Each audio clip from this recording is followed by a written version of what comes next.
Salam TV Desa Banyumas. TV Desa Banyumas mengabarkan kebaikan dan memberikan kebaikan untuk desa.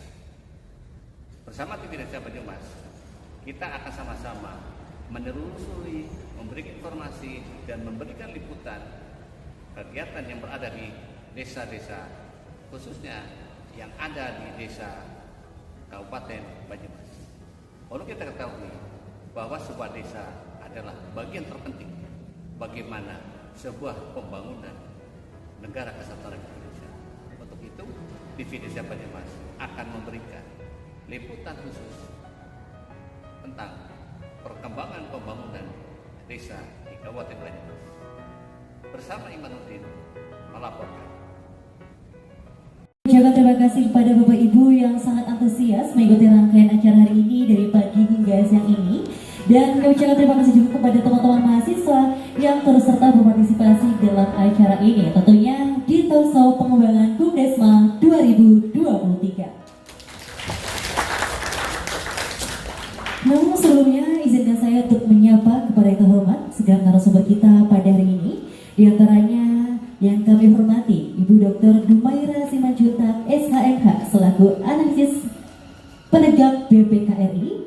Yang kami hormati Ibu Dira Harti MM selaku Kepala Dinsos Permades Kabupaten Wonosobo, serta yang kami hormati pula Bapak Dr. Nur Hairul Afif SMSI selaku Ketua Jurusan Manajemen FEB Unsur.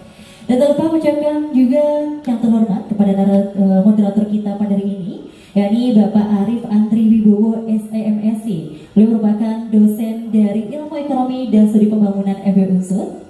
Yang hormati segenap pengelola Bumdesma, dan yang kami hormati pula hadirin yang berbahagia.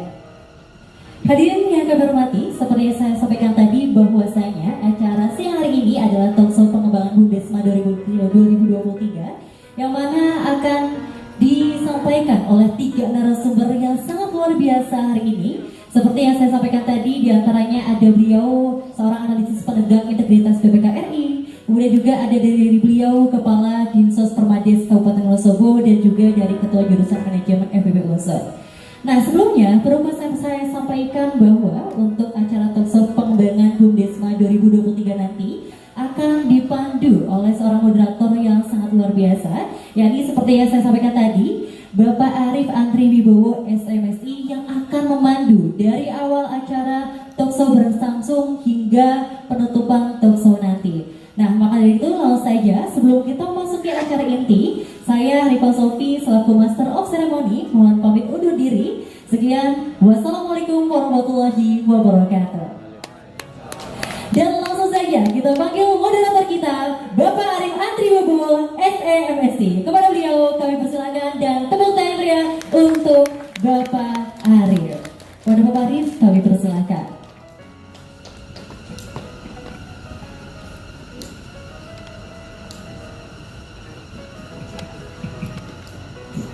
Bismillahirrahmanirrahim. Assalamualaikum warahmatullahi wabarakatuh. Waalaikumsalam. Alhamdulillahirrahmanirrahim. Salam sejahtera untuk kita semua. Om Swastiastu, Namo Buddhaya, salam kebajikan. Alhamdulillahirrahmanirrahim. Kita telah berkumpul pada acara yang alhamdulillah dalam keadaan sehat dan sejahtera semua dalam acara Talkshow Pengembangan Bumdesma 2023. Yang kami hormati Bapak dan Ibu dari Kepala Dinsos Permades Kabupaten Wonosobo, berhormati kepada analis penegak integritas BPKRI Dr. Dumaira Simanjuntak, dan tak lupa Ketua Jurusan Manajemen FEB Unsur Dr. Nur Hairul Afif. Alhamdulillahirrahmanirrahim. Perlu kami kasih prolog sebentar Bapak Ibu bahwasanya sekarang di tahun 2023 peran Bumdesma itu luar biasa.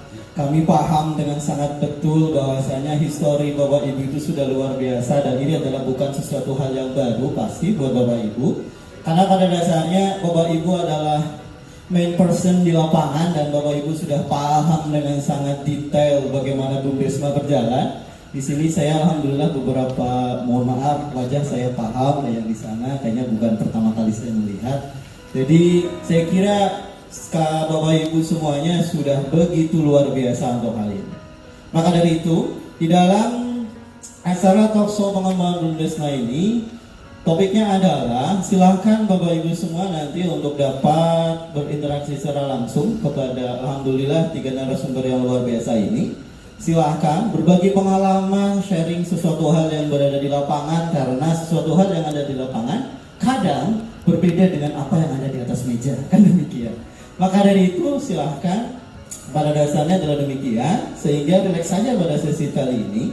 Di talkshow kita yang pertama, jadi tanpa berlama kami akan undang salah satu demi satu terkait dengan narasumber kita. Yang pertama adalah, mohon maaf ketinggalan. Yang pertama adalah dari Kepala Dinas Sosial Pemberdayaan Masyarakat dan Desa Kabupaten Wonosobo. Berikut kami bacakan CV-nya secara singkat. Nama beliau adalah Dr. Randa Harti MM. Alhamdulillah, agama Islam, sekarang adalah sebagai Kepala Dinas, kemudian eselon 2B 4C, jabatan adalah Kepala Dinas. Kemudian dengan riwayat pendidikan adalah S1 Sekolah Tinggi Pemerintahan Dalam Negeri, dan yang di S2 adalah STIE Widya Wiwaha. Kemudian riwayat jabatan, alhamdulillah ini banyak sekali ternyata. Kasubag Pemuda dan Olahraga Peranan Wanita Seda Kabupaten Wonosobo, Kasubag Data Informasi Teda, kemudian Kasubag TU Kantor Perpustakaan Daerah, Sekretaris Kecamatan Mojo Tengah, kemudian Sekretaris Kecamatan Wonosobo, kemudian Camat Kecamatan Leksono, and then ada Sekretaris Dinas Pendapatan Pengelolaan Keuangan Sedaerah, Kepala Bagian Perekonomian dan Penanaman Modal, Kepala Bagian Perekonomian dan Ketahanan Pangan, Sekretaris Dinas Perumahan Kawasan Pemukiman dan Perhubungan Kabupaten Wonosobo, Inspektorat Pembantu Wilayah 1, Kepala Dinas Organisasi Sekretariatan, Kepala Bagian Organisasi, dan alhamdulillah sampai dengan sekarang adalah Kepala Dinas Sosial Pemberdayaan Masyarakat dan Desa. Tahap pertama kami sambut dengan berbahagia Dr. Randa Harti MM. Silakan.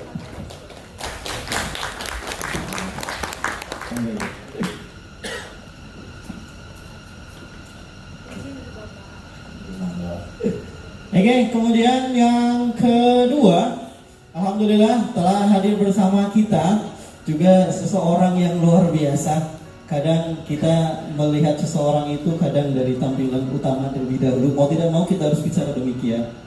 Ini adalah CV beliau, adalah Dr. Dumaria Simanjutat, SHMH CTA, lahir di Yogyakarta. Kemudian alhamdulillah beliau menempuh formal education, yaitu adalah di 2018 sampai 2021, Doctor of Law di Diponegoro University.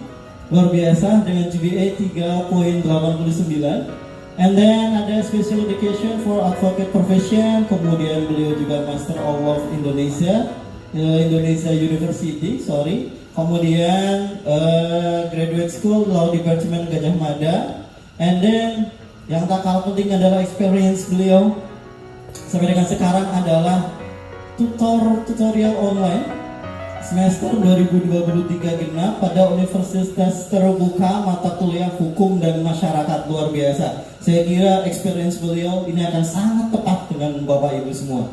Kemudian tak lupa yang lain ada Doing Village Surveillance Research at Diponegoro University, kemudian auditor, kemudian ada 2003 sampai 2005 ada Staff of Deputy Assistant and Environmental Regulation. Kemudian ada Worker of Law from Indo-Paten Yogyakarta. Dan alhamdulillah non-formal education juga tak kalah pentingnya. Ada privat pajak di sini, luar biasa. Kemudian Anti-Corruption Course at International Anti-Corruption Academy. Kemudian English School in Wall Street Institute. Kemudian ada 2010 dan 2011 ada Anti-Money Laundering dari Coast of Sydney dan di Washington DC. And then banyak sekali, ini berhubungan dengan audit. Jadi ini adalah narasumber yang kami kira adalah luar biasa tepatnya. Kemudian scientific work juga alhamdulillah di tahun 2020 keluarlah proceeding.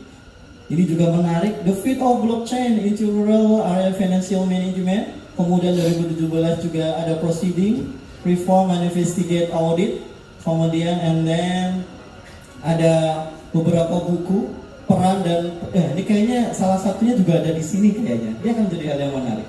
Mohon maaf Bapak Ibu, ada dari Ulahar? Oke, Ulahar. Ada dari peran Desa Ulahar Wetan dalam pelindungan anak di Kabupaten Banyumas. Luar biasa. Kemudian ada perkembangan dan teori pengisian jabatan. Ada rancang bangun hukum dan lain sebagainya. Alhamdulillah. Kemudian ini adalah organization experience. Ada member dari profesi pengacara. Dan ternyata founder Akademi Rakyat Mandiri Pangan.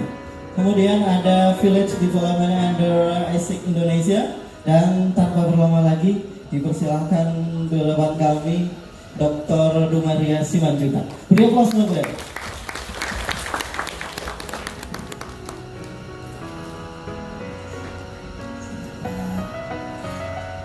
Oke, tak lupa kita ada kedatangan satu narasumber yang luar biasa. Beliau adalah Dr. Nurul Khairul Afif SMSI. Beliau adalah dosen sekaligus pendamping UMKM dan satunya adalah salah satu asesor kompetensi BNSP dan sekarang menjabat secara profesional sebagai kepala jurusan di manajemen, di prodi manajemen. Beliau riwayat pendidikan beliau adalah S1 di Pajajaran, S2 di Pasundan, S3 di Pajajaran dan S2 S3 di Pajajaran. Jadi mohon maaf Bapak Ibu kalau mau ngobrol dalam bahasa Sunda insya Allah bisa sejalur ngomongnya. And then jangan tak lupa pelatihan teknis dan beberapa hal yang sudah diikuti oleh beliau juga banyak. Di sini ada tenaga pengawasan merek, digital marketing, kemudian ada certificate associate, kemudian tenaga profesional jasa, kemudian beliau juga terhubung dengan Professional Academy dari Kementerian Komunikasi dan Informatika RI, Data Science dan Pengembangan Teknologi Informasi dan Komunikasi dari Kementerian Kominfo Republik Indonesia. Tak lupa kita sambut dengan bahagia Pak Dr. Nurul Khairul Afif. Oke. Alhamdulillah telah hadir bersama kita 3 narasumber yang luar biasa. Untuk itu kami akan persilahkan kepada masing-masing narasumber. Kami akan menggunakannya adalah sesi presentasi. Habis itu kita akan diskusi, akan lebih nyaman. Oleh karena itu silakan Bapak dan Ibu bisa memberikan presentasi dan pengalamannya. Maksimal adalah 20 menit sehingga kita memiliki waktu untuk sesi berdiskusi. Kepada Ibu Dr. Anda Harti MM disilakan. Baik. Tepuk tangan semuanya.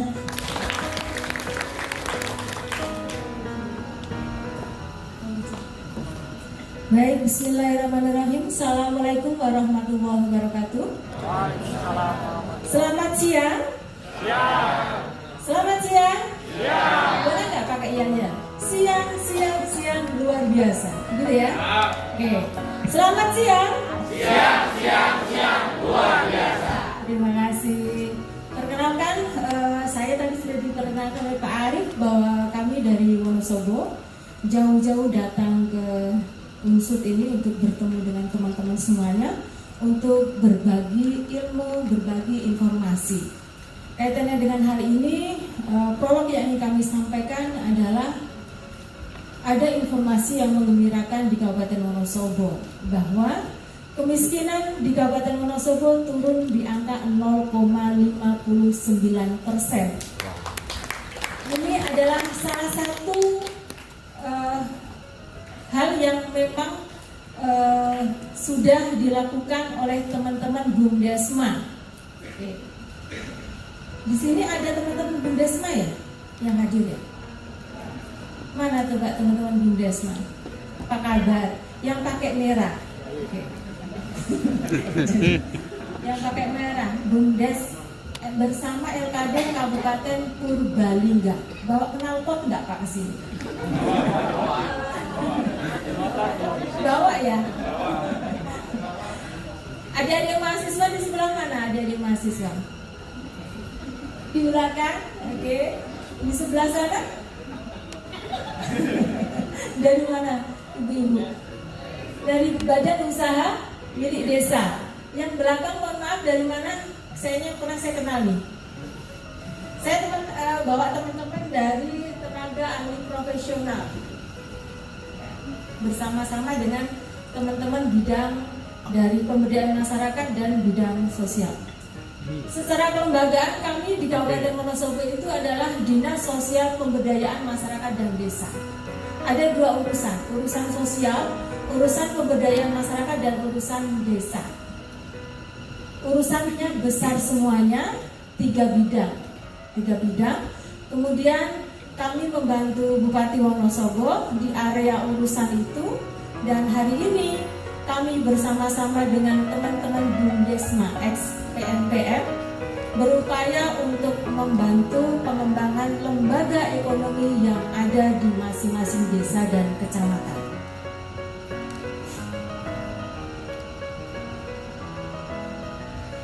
Kalau sejarah PNPM Mandiri Pedesaan, saya yakin teman-teman Bumdesma, ya, teman-teman UPK PNPM sudah di luar kepala. Tetapi teman-teman mahasiswa dari mahasiswa, ya, perlu mungkin membaca sedikit terkait dengan sejarah PNPM Mandiri Pedesaan. Bahwa PNPM Mandiri Pedesaan dimulai tahun 1998 dengan nama Program Pengembangan Kecamatan. Kemudian pada tahun 2007 diperluas ke 5.300 kecamatan di 404 kabupaten kota di 33 provinsi dengan nama Program Nasional Pemberdayaan Masyarakat Mandiri Pedesaan. PNPM MPD merupakan program pengentasan kemiskinan berbasis pemberdayaan masyarakat dengan lokasi kegiatan antar desa atau antar kecamatan.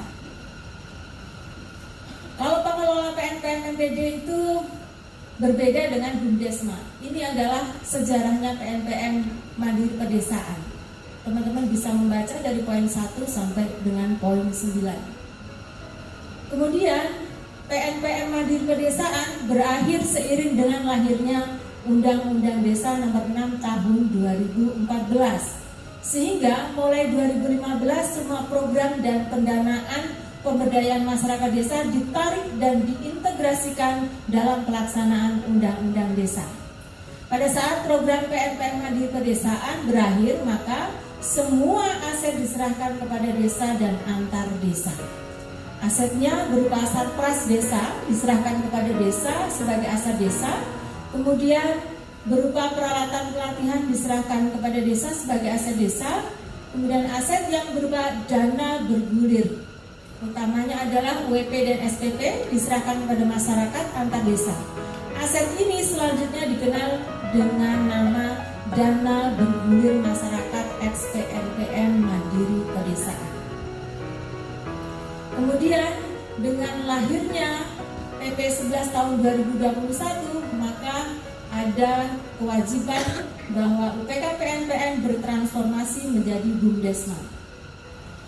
Ini adalah kegiatan, foto ini diambil ketika kami berdiskusi dengan teman-teman Bumdesma. Kemudian ini adalah komitmen dari seluruh kepala desa yang diwakili oleh paguyuban kepala desa, dan ini adalah teman-teman pengelola Bumdesma sedang melakukan diskusi. Nah, boleh kami cerita teman-teman semuanya bahwa Bumdesma DAPM ini lebih dikenal dengan nama Bumdesma DAPM, merupakan hasil transformasi dari pengelola dana bergulir masyarakat ex-PNPM Mandiri Pedesaan menjadi Badan Usaha Milik Desa Bersama. Badan Usaha Milik Desa Bersama itu ada dua. Jadi Bumdesma ex-PNPM, kemudian Bumdesma Kawasan. Kemudian dari amanat transformasi diawali dengan lahirnya Undang-Undang Desa yang diperkuat dengan Undang-Undang Nomor 6 Tahun 2023 tentang penetapan Perpu Nomor 2 Tahun 2022 tentang Cipta Kerja menjadi undang-undang, kemudian menetapkan Badan Usaha Milik Desa sebagai badan hukum, yang kemudian ditindaklanjuti dengan PP 11 Tahun 2021, utamanya pasal 73 yang berbunyi kurang lebihnya adalah bahwa pengelola dana bergulir masyarakat ex-PNPM Mandiri Pedesaan wajib bertransformasi menjadi Badan Usaha Milik Desa Bersama dan diperkuat dengan Permen Desa PDTT Nomor 15 Tahun 2021 tentang tata cara pembentukan Badan Usaha Milik Desa ex-PNPM Mandiri Pedesaan.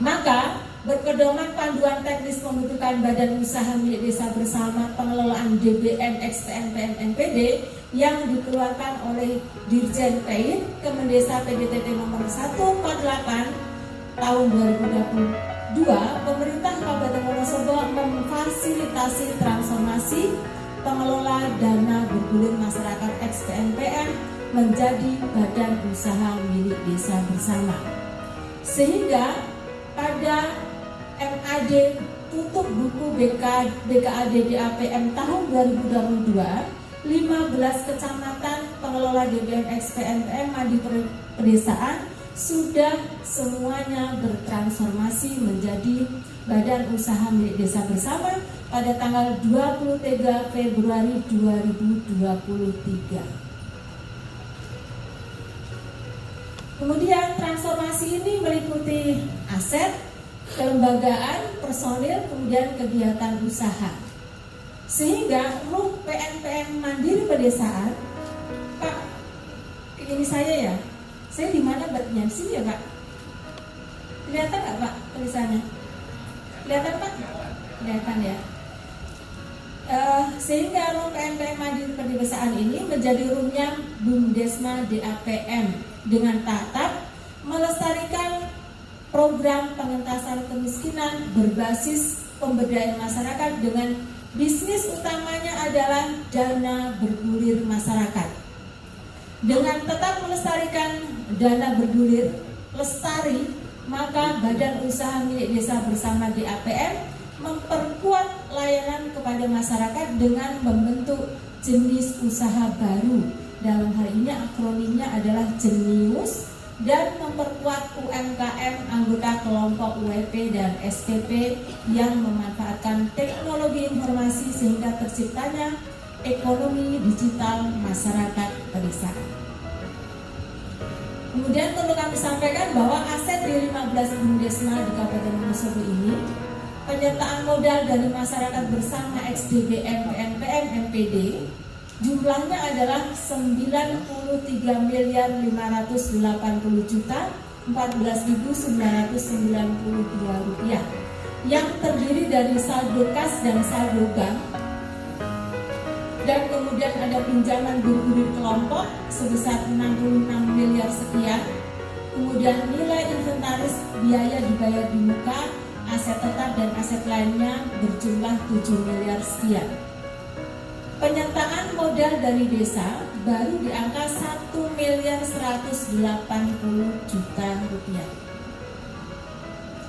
Kemudian personil badan usaha milik desa bersama DAPM, ada penasehat, kemudian ada direktur utama, kemudian ada bendahara, ada pengawas, sekretaris, dan direktur DBM. Demikian juga totalnya ada manajer tata usaha dana bergulir masyarakat ada 15 orang, manajer keuangan DBM ada 15 orang, dan manajer verifikasi dana bergulir dan anggota ada 43 orang. Kelembagaan badan usaha milik desa di APM terdiri dari MAD ada 15 kecamatan, peserta MAD ada 1.180 orang. Usaha badan usaha milik desa bersama ini ada DBM 15 unit, kelompok pemanfaat ada 3.448 kelompok, unit atau jenis usaha lainnya ada 2 unit. Kemudian perlu kami sampaikan ibu bapak dan kawan-kawan serta adik-adik semuanya, bagaimana kita berstrategi agar pelestarian dana bergulir masyarakat dan membentuk jenis usaha lainnya ini bisa menuju ekonomi digital di Kabupaten Wonosobo. Yang pertama adalah melindungi pengelolaan badan usaha milik desa bersama di APM dengan menerbitkan peraturan Bupati tentang pembentukan dan pengelolaan badan usaha milik desa bersama XPNPM. Kemudian memfasilitasi penyusunan anggaran dasar dan anggaran rumah tangga, memfasilitasi penyusunan draft SOP, memperkuat pengelolaan keuangan badan usaha milik desa bersama DAPM dengan teknologi informasi dengan menyediakan sistem informasi akuntansi, sebuah aplikasi bekerja sama dengan Bank Wonosobo. Ini gratis karena vendornya dari Bank Wonosobo.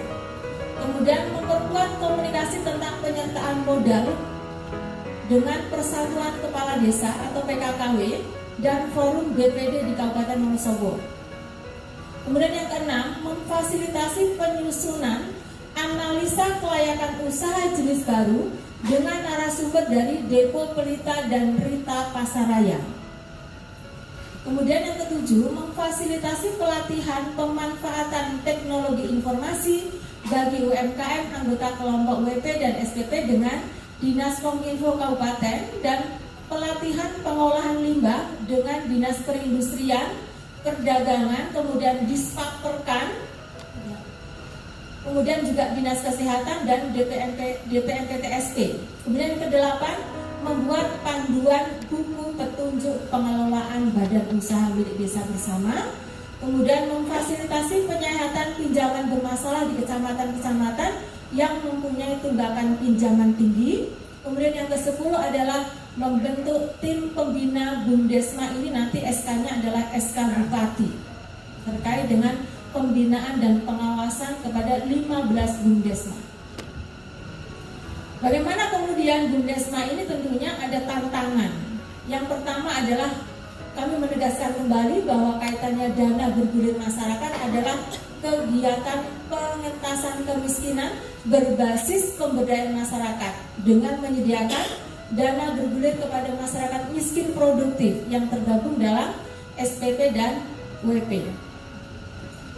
Mudah ya dan murah, cukup KTP tanpa biaya administrasi, kemudian manfaatnya mendapatkan IPTW dengan dana sosial bagi rumah tangga miskin. Yang kedua adalah memperkuat kemampuan personil pengelola Bumdesma di APM, karena sebagian besar personil Bumdesma berasal dari personil yang dipilih berdasarkan ketokohan, bukan profesional basicnya. Kemudian mengubah cara pandang pengelola Bumdesma bahwa bisnis utama DBM bukan mengejar profit sebesar-besarnya, karena memang bertujuan untuk pengentasan kemiskinan. Bila ingin mengejar profit, maka bukalah unit usaha baru yang kemudian ini dari 15 Bumdesma ini ada yang ingin buka toko material, kemudian juga ada lembaga keuangan yang mereka inginkan, nanti kita coba untuk fasilitasi. Kemudian memperkuat peran pengelola Bumdesma sebagai fasilitator pengembang UMKM, anggota kelompok WPSPP. Bila usaha UMKM anggota kelompok berhasil, maka pembayaran pinjaman DBM juga berhasil. Usaha UMKM anggota kelompok gagal, maka pembayaran pinjaman DBM juga gagal. Kemudian menyehatkan pinjaman DBM yang bermasalah, mengembangkan jejaring bisnis dan mengembangkan jejaring non bisnis.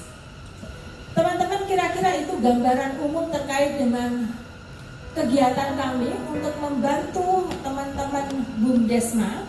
Kita sudah bertransformasi. Setelah transformasi kita mengapain? Maka kita buatkan beberapa fasilitas, baik itu bentuknya regulasi maupun jejaring yang lain. Kira-kira itu Ibu Bapak sekalian yang kami hormati, apa yang kami sampaikan. Kami menginginkan saran masukan kepada kami untuk perbaikan Bumdesma yang ada di Kabupaten Wonosobo. Sekali lagi terima kasih. Assalamualaikum warahmatullahi wabarakatuh. Waalaikumsalam warahmatullahi wabarakatuh. Terima kasih pada Ibu Dr. Anda Hartati MM atas berbagi pengalamannya. Ternyata dari Dinas Kabupaten Wonosobo sudah menyiapkan berbagai macam regulasi yang paling tidak adalah sudah memberikan pandangan bahwasanya XPNPM itu harus bagaimana, regulasinya sudah disiapkan dan apa yang harus dilakukan juga sudah disiapkan. Tetapi saya hanya ingin mengingatkan kepada Bapak Ibu semua, regulasi itu adalah sebagai media untuk menuju apa yang diimpikan. Tetapi kembali lagi, semua regulasi itu dapat berhasil atau tepat sasaran atau tidak, juga harus ada feedback dari Bapak Ibu semua. Apakah itu memang sejalan, selaras atau tidak? Jika ada yang memang tidak, ya silakan untuk diusulkan dengan sebaik mungkin. Dan tidak demikian, gunanya forum yang seperti ini adalah seperti itu. Terima kasih kami.